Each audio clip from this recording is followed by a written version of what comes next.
Assalamu alaikum. Hello viewers, how are you? Today I am showing you that how to install a software like Firefox browser. If you want to install Firefox browser in your PC, you should first download Firefox setup. Then Firefox setup, you should click one Firefox setup software.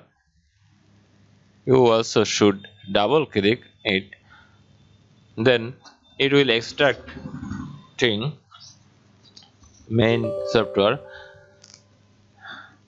then yes, and next install,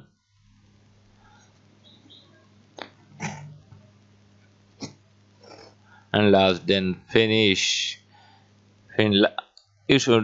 You may take a tick mark on launch Firefox now or not.